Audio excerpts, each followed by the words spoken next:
បាទរបៀបដាក់លុយក្នុង website Snow45 ជាដំបូងយើងចុចត្រង់ពាក្យថា deposit ខាងលើនេះបាទចុចពីលើមកបាទបន្ទាប់មកគឺយើងត្រូវវាយប្រាក់ទៅគណនីរបស់ក្រុមហ៊ុនជាមុនសិនដើម្បីបានគណនីក្រុមហ៊ុនយើងត្រូវចុចពាក្យរើសកន្លែង local bank នេះបាទដោយសារតែខ្ញុំរើសកសិករដូចហើយចឹងទេខ្ញុំអាចរើសបានទៀតទេអញ្ចឹងបើលោកអ្នកចង់រើសមានធនាគារណាដែលប្រើផ្សេងឧទាហរណ៍ ACB បាងកក bank អីហ្នឹងបងប្អូនចុចរើសទៅហើយវានឹង load ចេញឲ្យដូចនេះហ្នឹងបាទបន្ទាប់មកគឺត្រូវវាយប្រាក់ទៅគណនីមួយហ្នឹងបាទគឺរបស់ក្រុមហ៊ុនហើយឧទាហរណ៍បើសិនជាលោកអ្នក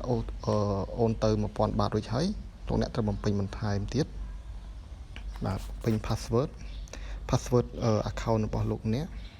បន្ទាប់មកទឹកលុយដែលបានអូនទៅមុនហ្នឹងគឺ 1000 បាតបាទហើយត្រង់យក bank account number គឺលេខគណនីធនាគាររបស់លោកអ្នក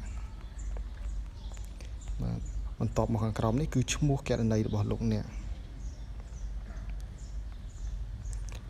បាទរួចហើយក្រោមគេបង្អស់នេះគឺដាក់លេខទូរស័ព្ទដែលអាចតាក់ទងទៅបានបាទ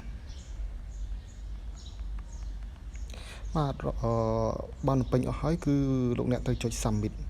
បាទចុច submit ហើយរងចាំប្រហែលជា2នាទីដល់3នាទីខាងក្រុមហ៊ុននឹងពិនិត្យមើលបើសិនជាធ្វើការត្រឹមត្រូវក្រុមហ៊ុននឹងដាក់លុយជូនបើសិនជាធ្វើមិនត្រឹមត្រូវទេខាងក្រុមហ៊ុននឹងខលទៅប្រាប់